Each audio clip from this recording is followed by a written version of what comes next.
So we have Art Vasquez here in the podcast today. Very special guest. He is the only guest that has made it twice onto the podcast, and that's because he knows what he's talking about. So Art Vasquez has actually been in the industry, in the real estate industry, for more than 35 years. Is that correct? Hey, who's counting? Who's counting at this point? Who's counting? Exactly. So yeah, he's been in the game for a while. He does a lot of development these days and coaches real estate agents. He's one of my mentors as well. And so part of the goal for the podcast is to be able to create content and add value to, the general public that is interested in real estate because there's a lot of people that are interested in real estate, right? It's a hot topic everywhere you go, but also I should say, um, you know give some information to any aspiring real estate agents who may be interested in, getting into real estate or take their business to the next level. And so, before we get started, I simply wanted to ask Art to introduce himself and provide some context or background as far as where he's from here in Denver, Colorado. Great. Art Vasquez, as you said. I'm a native of Denver. I grew up in Northeast Denver, the Curtis Park neighborhood, Five Points neighborhood, when it was a pretty rough neighborhood. Now they're calling it River North. It's has a couple of different names, and it's gone through a big transformation. And I grew up there, got into real estate early, wanted to sell real estate, wanted to buy real estate. I actually wanted to invest in real estate. I didn't really plan on being a real estate broker. I wanted to sell real estate only as a means to help me get real estate for myself. Yeah. And that's what I've managed to do. So I've made it, lost it, and then made it all back again. So Yeah. that's part of the story. Yeah. And I've listened to that, you told that story a couple times, and I've been fortunate to be able to listen to it about how you had your business, you lost it all around, was it 2007? 2005. 2005. So you lost everything you had, and the market crashed in 2007 and 8, and essentially you saw that as an opportunity to get back into it, grind out, and essentially make everything back and then some. Right. Well, let me start by saying that something you said earlier, that I'm the only person to be a guest twice. So does that mean I should go buy a lottery ticket today? Because it's a lucky day, Yeah, right? When a guy, I think then it's a that's what very I'm doing. I'm buying a lottery ticket, and here's what I'm going to promise: is that if I win that lottery, because I usually don't buy lottery tickets, yeah, but neither if do I I. win, because of the good luck that I'm getting here today, I'm going to split it with you, and then we'll give our producer Chancellor a tip. I like that. So why don't you buy lottery tickets? I think that's a Uh, good topic to kind of touch on a little bit. Okay, let me ask you a question in regard to that. So it's not that I'm trying to answer a question with a question. What do you think your odds of getting hit by lightning are? It's a lot higher than you win in the lottery. And you don't want to get hit by lightning, do you? Right. Yeah, so I that's how I look at it. I'm like, look, I don't want to get hit by lightning, and the odds of me getting hit by lightning are slim.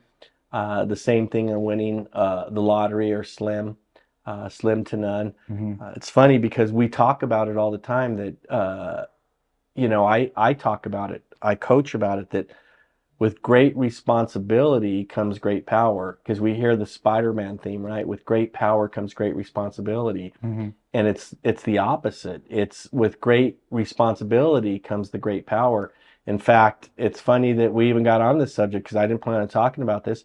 You look at people that have won the lottery, one of the highest suicide rates. Hmm. They end up with no money when it's all said and done. They Hmm. they lose their money because Hmm.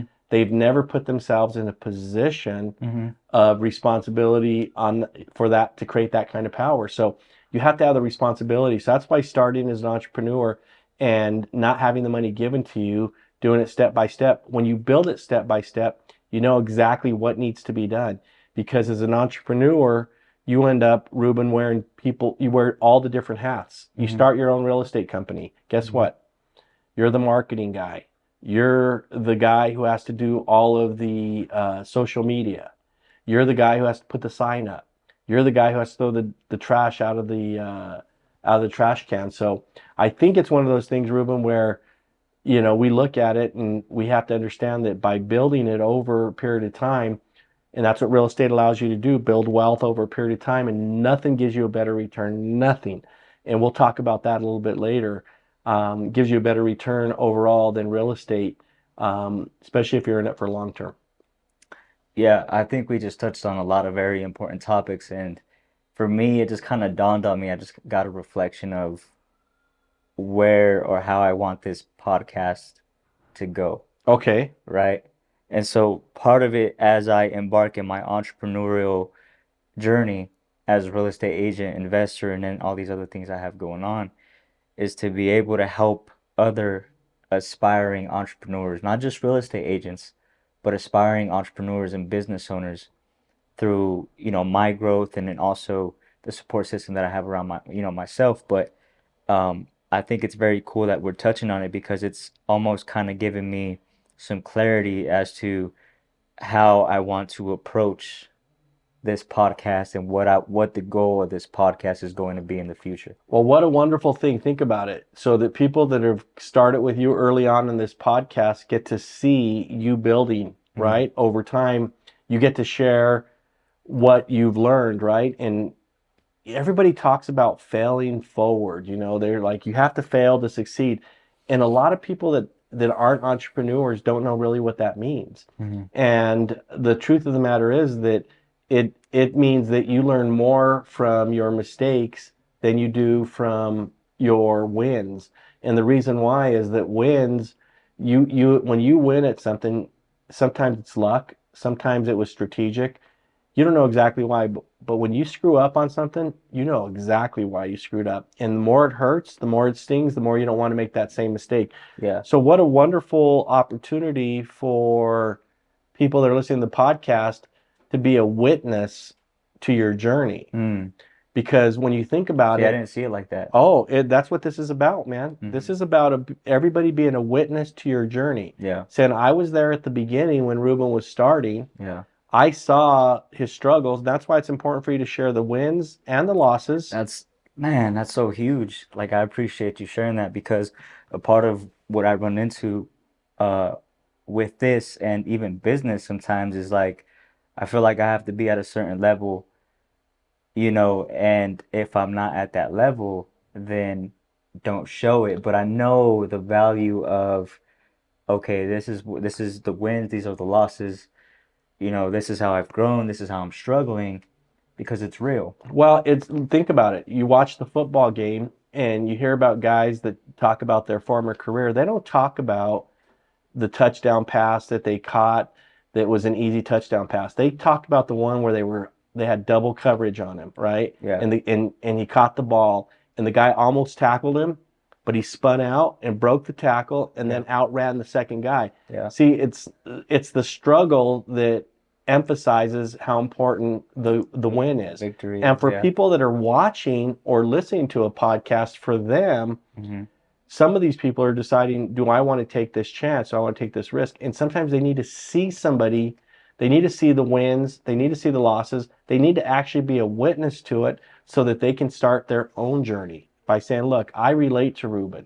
Hmm. I am Ruben. I'm Hmm. no, he's me and I'm him. Yeah. And I need to do this same journey. Yeah. And so in order for them to get the full benefit of it, they must see your losses, not just your wins. Yeah. That's why I talk about my big losses all the time Yeah. because it's helped define who I am. Yeah. That's powerful. They have to be able to see. Yeah, no, that's really good.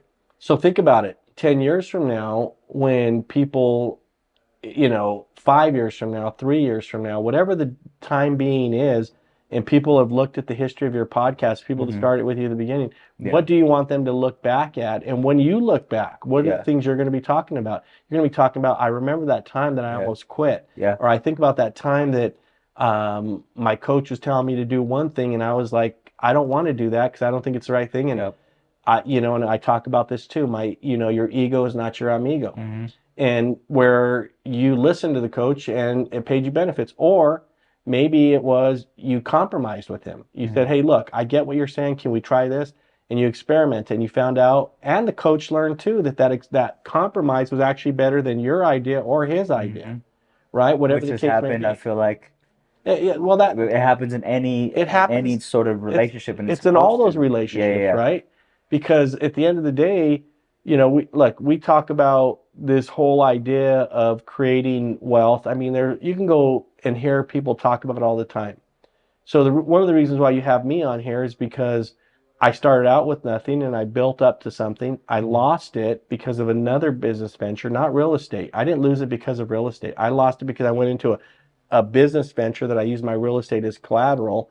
That company went under and it took my real estate with it, right? Mhm. If I hadn't done that, there were a lot of things I wouldn't have learned that have made me a different person. So now I've built that real estate. Uh, it's not an empire by any means, but I built up real estate where that I'm going to be very, very comfortable when I retire, and better off than most. And here's the thing about it. You and I have talked about this. It doesn't take a lot for people to get to that point, right? Mhm. However, you have to start taking responsibility by doing your first. The responsibility might be just taking a class. The responsibility might be just listening to this podcast, Mhm. right? Somebody being dedicated to listening to it Mhm. so they can hear the things that you're going through. Because one of the things that you want to go through is doing your first investment, right? Mhm. And that's a big deal, Mhm. right? Because here you are, a young real estate agent, haven't been in the business as long as I have. How long have you been in the business now? Going on 4 years. Okay, so you're a real estate counselor, and now you're looking to buy a fourplex. Yeah. That's a big deal in this Yeah. market, right? Yep. And so I can't wait to see you show that journey in the Mhm. beginning of it and talking about your concerns on this podcast. Say, hey, here's the down payment I need to collect. Mhm. Here's what I needed to do to get prepared for this. Mhm. Here's the sacrifices I made. And I know you've made some sacrifices. I'll let you share what they are. Mhm. I won't say I'm here. You Mhm. decide what you want to share. Yeah. But you've made some sacrifices, Yeah, have you you not? have to. You have to. Well, I was just reading an article today talking about this whole same subject. Yeah. So Evander And it's funny Holyfield. because a lot of people, sorry to interrupt you, a lot of people don't see it. A lot of people don't see the sacrifices, right? Or even like when you're a real estate agent, like they don't understand what goes on behind the scenes, Well, you have to communicate it, right? right? It's our And responsibility to yeah, communicate it. and that's what we're touching on right now is the power of voicing that, which is important for me because I shy away from it, Mm. right? I shy away from it because, you know, in my mind, I'm like, oh, well, some people are going to take it the wrong way, You or think you're boasting or bragging, boasting, or or you're trying like, to toot your own horn? or just wishing you bad so you don't Yeah. succeed. I just had this conversation with Chancellor like the other day, and but I had that, and then I shot him a text later. I was like, man, that's a terrible attitude for me to have. That's a terrible perspective for me to have because it doesn't matter what other people say. It doesn't matter what they think. If you're coming from an honest place and you want to help other people, I feel like Well, it's I think generally speaking, more people are pulling for you yeah, than trying to pull you down. yeah, And the problem is that yeah. when you're dealing with growing, there are certain struggles in running a business that happen. So Hmm. when you have 20 people trying to pull you up, and then you have the one person trying to pull you down, Hmm. you tend to focus on that Yeah, one person. what you focus on expands. Yeah, And you keep thinking this one person's pulling me down, and you send your energy there. yeah. And I think generally speaking, I think in society more people are always pulling for you Yeah. than people are pulling against you. Well, it's crazy because I had that thought. Like I literally had that thought after we had that conversation, and I was like, I'm focusing on the wrong thing. Like there's so many people that have helped me that want to see me win. They're helping me right now, and me myself, I'm helping me right now. You know what I mean? Like sometimes we don't give ourselves enough credit to be able to realize like all of the sacrifices and everything, all the work that you've put in to get to the point to where you are. But that's definitely a thought that I did have, and I always like to look at things deeper than, what I'm seeing, right? And so that just always takes me back to how we're programmed growing up. You know what I mean? Like it has a lot to do with your environment, the thought patterns that you grew up being used to. And so I think it's an important topic for me to touch on the podcast because me even, doing this whole real estate thing and, turning 30 years old, like it's still things that you have to work on continuously. It doesn't Right. matter how much you succeed. And I feel like the higher you get, the more you succeed. You're gonna have to face new challenges and new adversities within yourself. So let me kind of touch on that a little bit. So being that you've, accomplished what you have and you've been up and down throughout your career, how have you managed your mindset? How have you managed your business through everything that you've gone through these last 35 years? Well, I think first of all, when I got in the real estate business, I did it for about 11 years. I started a title company called First Integrity. I was one of the co-founders. We were Metro Denver Title. The name's been changed to First Integrity, one of the bigger title companies around. They bought me out. Um, so what happened is I had 12 years of successes. I had a real estate company, I had a successful mortgage company, and a successful title company. And here's what the issue was, that I didn't realize I could fail. You have to have confidence right away, regardless. You Yeah. have to believe in yourself. Believe. However, overconfidence by not having, I didn't have enough setbacks. In fact, I say it right now that me in 2005 losing the company that I lost humbled me, and it made me realize. And so when it was all over and everything, all the dust had settled, uh, I was $1.5 million in debt. So what I realized is that could have been 20 million. So this, the way I operate now is completely different than the way I operated all the way up to that company. With all those successes, believe it or not, set me up for failure, because I didn't think I could fail. Mm. And until I got slapped in the face with that failure and had to realize, hey, uh, I don't have the Midas touch all the time, and I was gambling too much, um, and it taught me a lot. I mean, look, we see it with, not only do we see it with professional athletes, we see it with artists that make all this money. Just read an article about Evander Holyfield. So Evander Holyfield, do you know what he made over his career? Over $220 million Mm. over his career. Do you know what his net worth is today? 5 million. Between 500,000 and $1 million. That's crazy. What does that tell you? Well, I mean, think about that. Well, we don't have financial literacy, right? Like nobody teach, especially if you come from a, you know, uh non-privileged background. You know what I mean? Right. You're not gonna know how to manage your money. So Well, and that's why the education is a big part of it. That's why to me, the most important thing of this podcast is you not only, so you have to document, especially the journey of you going through and buying this fourplex investment property. To yeah. me, it's everything, because, And I'm doing my first flip. and you're doing your first flip. I just got So one under contract. I got to show you. yeah, The so the first one. we should go over those numbers together, and I'm going to be doing one for our group too, where Yeah. we do it as a group one. Yep. Those things need to be documented, right? Yep. In fact, Chancellor should, who's producing this with you, um, he should be there documenting, you finding the deal, getting it under contract, and you voicing what your concerns are, you going Hmm. through the inspection. Think about it. If Yep. I'm watching a podcast and I'm like, look, I want to do something different. I want to have a couple of pieces of property that I can have when I retire, that is going to give me the income I need to live a comfortable lifestyle. Hmm. All right, what's the first step? Well, first step is watching somebody, learning from them, Yeah. then getting educated, and then making the decision to put yourself in a position to move forward on it. So I'm looking forward to that. Why? To me, that would be exciting to watch. And Yeah. your first flip too. So tell me about that. Yeah. It's I'm reviewing it with Bob. So I've been talking to Bob a little bit and I was just so I obviously you have to learn how to break down the deal, right? And reverse engineer it.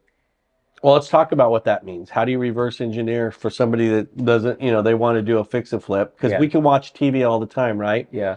And when you watch TV, they they do these big numbers, but there's a little more detail to it, right? Yeah, so you have to take into consideration, your interest on the loan.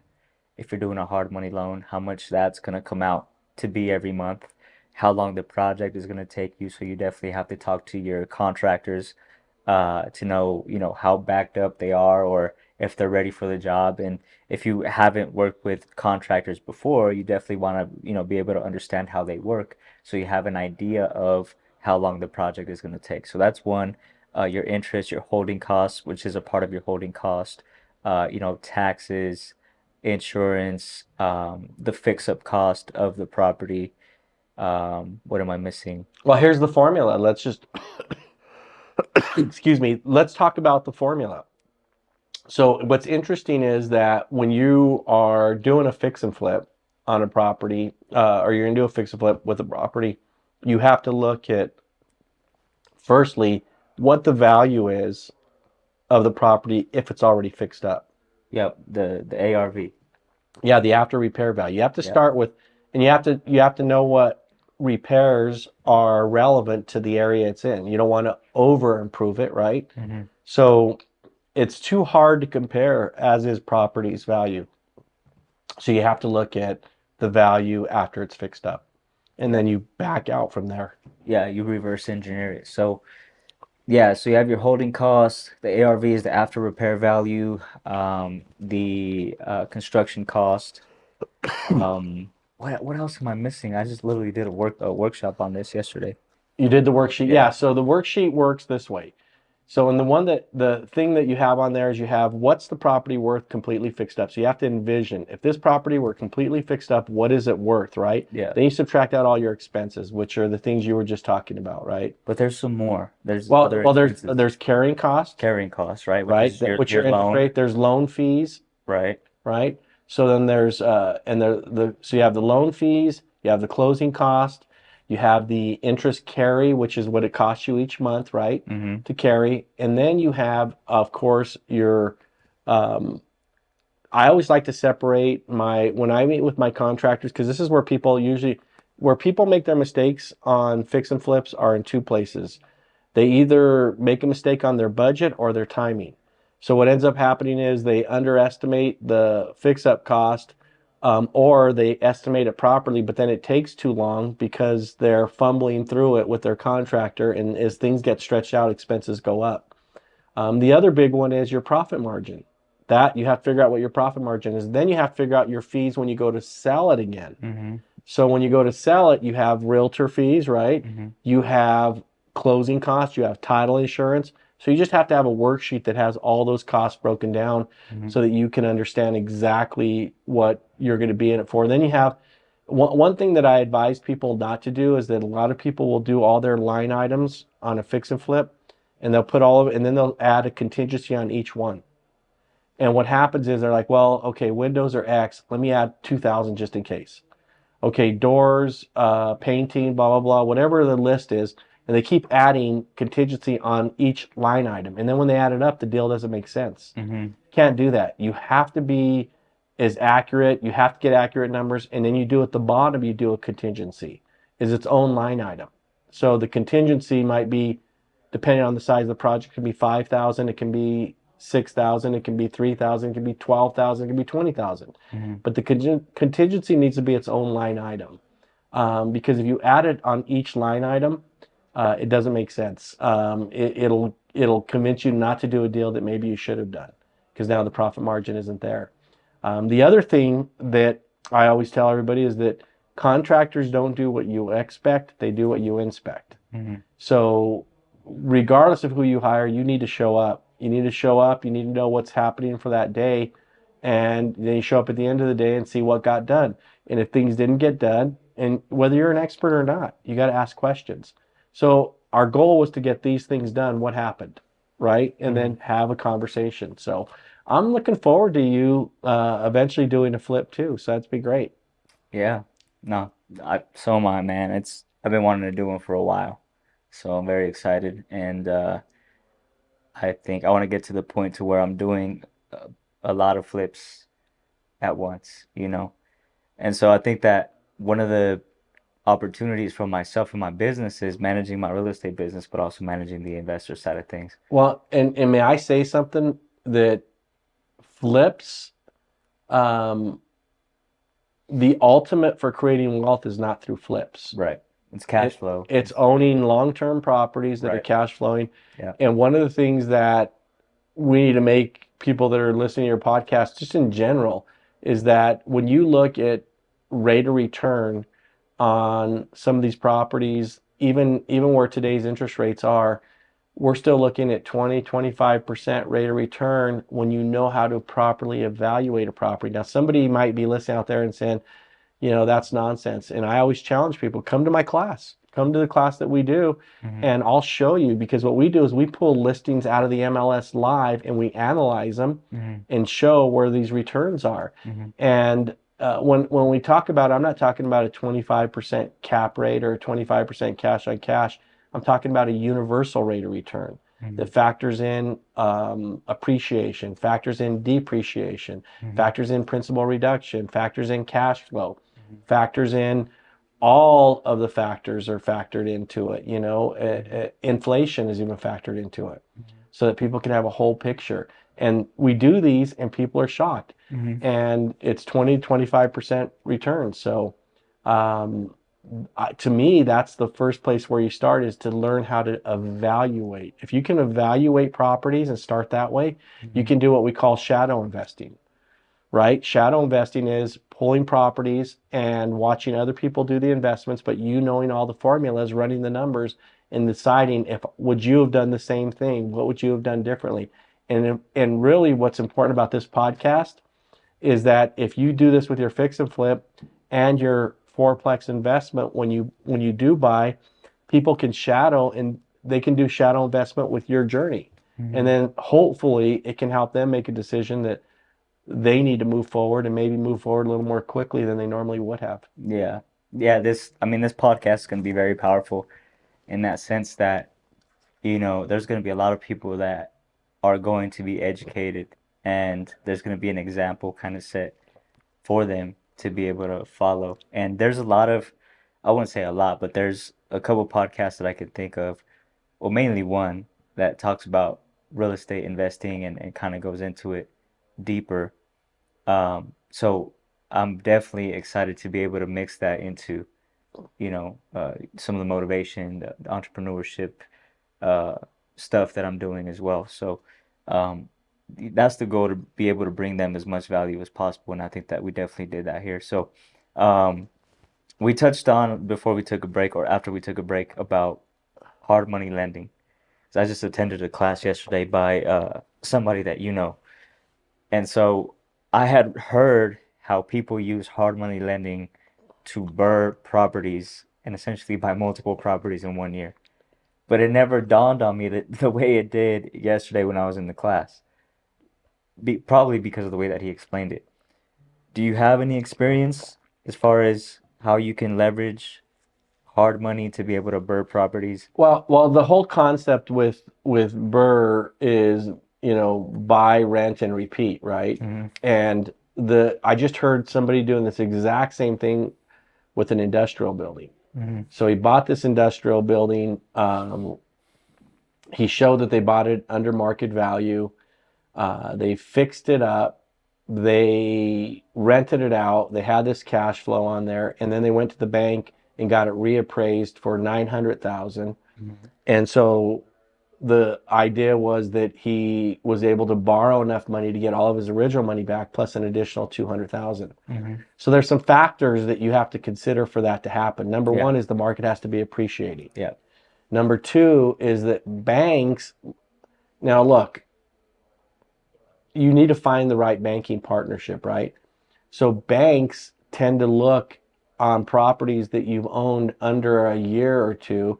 They tend to look at what you bought it for and what they call your cost basis. Your cost basis is whatever you bought it for plus whatever you fixed up on it. So if Hmm. you bought something for 300,000 and you put 150 in it, your cost basis is 450.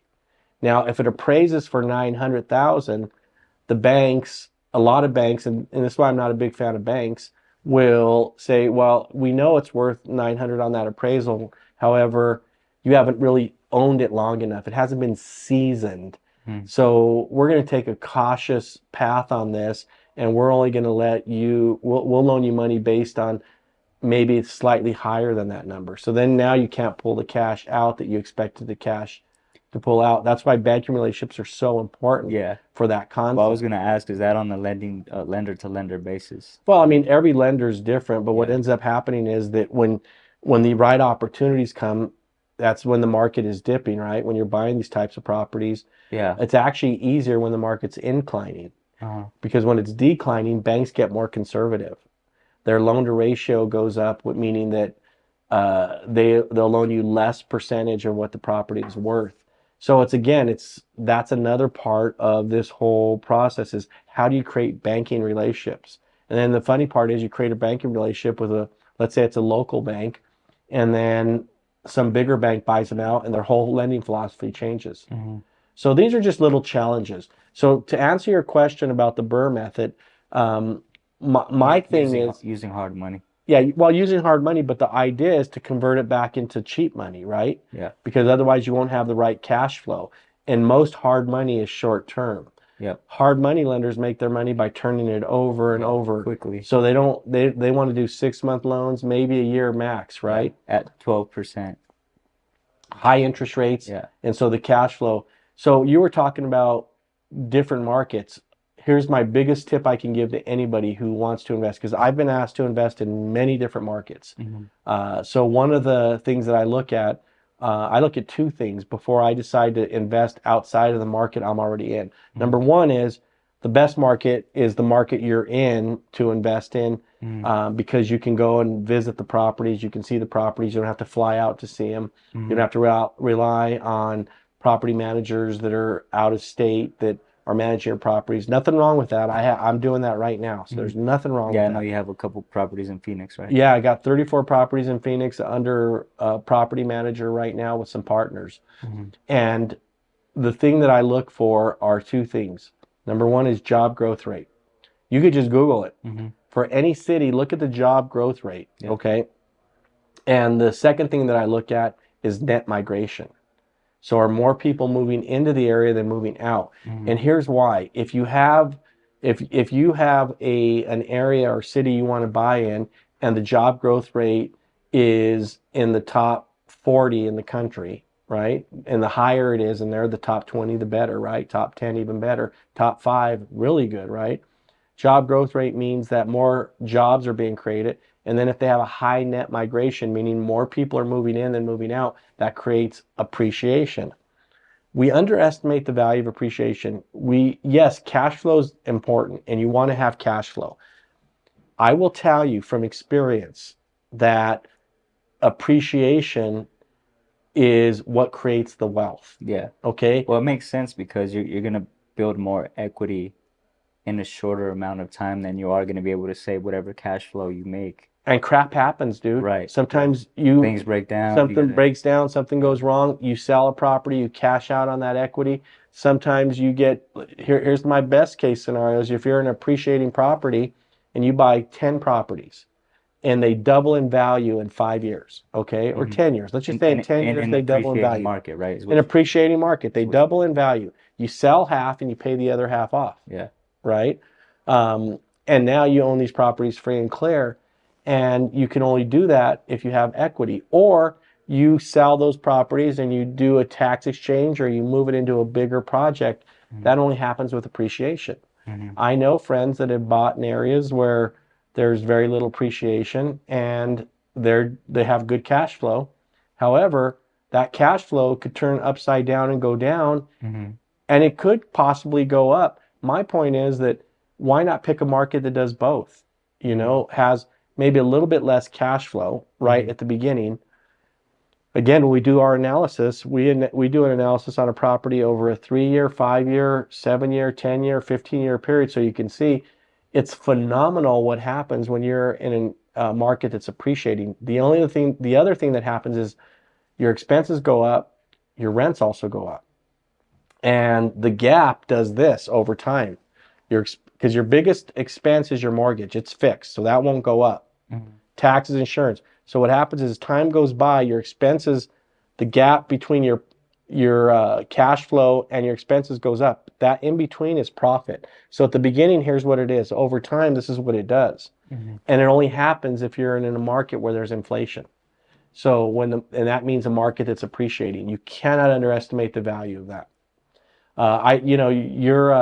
You're a Dodgers fan, correct? You're wearing a Yankees hat today, but you're a Dodgers I fan don't know why too. you had to do that to me. Well, I'm not calling you out. I just want to talk about the owner of the Lakers. Yeah, He started out buying duplexes and triplexes. He's dead now, but his estate owns the Lakers. yeah. Multi-billion dollar franchise. And he started out buying duplexes, triplexes, fourplexes, then parlayed those in an appreciating market. And here's what happened. He sold and bought bigger stuff, and people were warning him, hey, there's a real estate cycle every 7 years. Well, at this particular time period, Yeah. that Los Angeles, California area grew 20 years straight Mm-hmm. with no dip. Mm-hmm. And I he think that became a that's kind of billionaire. that's what's happening in the Denver market. What's that? Just the straight appreciation Yeah, there's that appreciation. we've People are seen moving in.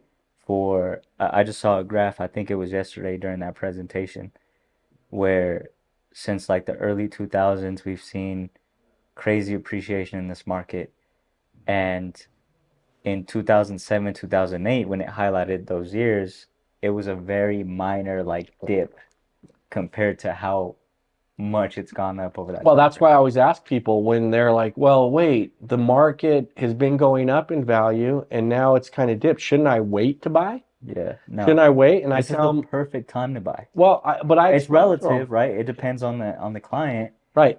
on the person, but the way that I see it is right now, since you don't have a lot of competition, prices have kind of stabilized a little bit, maybe corrected a little bit. When those interest rates go back down, it's gonna be craziness on the market again. And so Craziness. you can And expect quick equity within, a couple years. well, that's true. What's going to happen is the people that are buying today at these interest rates, when the interest rates start to come back down to whatever they come down to, because we still have a lack of inventory, you're going to see a lot of appreciation. Mm-hmm. So there's an opportunity there, right? Right. And the fact of the matter is, Ruben, you've heard me talk about this over and over again. When people are concerned about the market, they're like, well, I don't want to catch it on a dip. I want to catch it on an upswing. The question really is this one question. Are you buying for short term or for long term? Mm-hmm. And when you buy a rental property, you're usually buying it for long term. And I let them answer. They're like, well, long term. That's usually the answer for somebody buying a rental property. Well, good. Then let's look at the long term averages, right? Because this is going to be your retirement. Let's look at what this is going to look like when you have it paid off in 15 years. Not 30 years, 15 years, because we show people how to pay things off, how to accelerate the payment process with the bank and pay it off quickly with techniques and strategies that help you beat the bank at their own game, right? The bank wants you to keep your loan for 30 years. We want to teach people how to pay it off even sooner, right? Mm-hmm. So we show them how to do that. But if you're in it for the long term and you're in an appreciating market, it's the secret to wealth. I mean, there's no doubt about it. I mean, I have 34 properties in Phoenix with a partnership, and we're in a market that's appreciated. Those properties have more than doubled in value, and the rents haven't doubled in value, but they're going up. And every year we just smile bigger and bigger. We're glad when we bought when we did. And everybody who buys, I always say this, that the first 3 to 5 years, you're struggling to learn the business. You're going to hate me. You're going to hate the person that got you in the rental property. You're going to be like, man, that guy, I can't believe he convinced me to do this. Mm-hmm. Years 5 to 10, you're going to be like, well, you'll just dislike me a lot, but you'll be a little happier because rents have gone up and you have equity. Then years 10 to 15, you're like, wow, this is really great cash flow. I'm paying down my loan and I learned the ropes. I know how to find good tenants and things are running a lot more smoothly and my cash flow is huge. Yeah, I kind of like that guy. I kind of like that guy. And then years 15, if you're following our strategies, 15 to 20 are the years you're paying the properties off. You're really loving life. But then after you pay the property off, that's when you're upset again because you're like, you know what? Why didn't he convince me to buy another one? Yeah. Right? Yeah. Because that's always your regret. The regret of every investor I've ever worked with is after they've gotten to the point where they realize it's such a great investment, and let's say they bought three, they always say, I should have bought three more. Yeah. Or if I bought one, I should have at least bought a couple of more. If I bought 20, I should have bought at least 10 to 15 more. Yeah. Because you realize it in retrospect. If there's anybody that's listening and they want to buy one property a year, how can they go about that? Well, I think it's mindset first. I think that one of my mentors taught me a long time ago. He goes, there's three types of people out there, Art. He says there are people that make things happen, there are people who see things happen, and there are people who wondered what happened. Which one do you want to be? And I'm like, I want to be the guy that makes things happen. He goes, okay, then what's the next step? I said, I got to jump in it. I got to start doing this. So I start looking at properties. I start learning the formulas. I started going out there and shadow investing. I started working with investors that were buying as a real estate broker and watched them and what they were doing because I wasn't in a position to buy. However, I could convince other people that were in a position to buy. And that was, not only did I make a commission doing that, that's how I made a living, but I got to shadow invest and say, if that was me, I knew I was making the right choice. And I learned all the formulas. So I would say learn the formulas and don't be the guy who wondered what happened 20 years from now or 30 years from now. There you go. Perfect. Well, I think that's a good note to kind of end it on. I do appreciate you hopping on, and hopefully we could do it again to Love to come back. add more value to people. So Yeah. thank you. Thank you. All right. Thank you, Ruben. All right.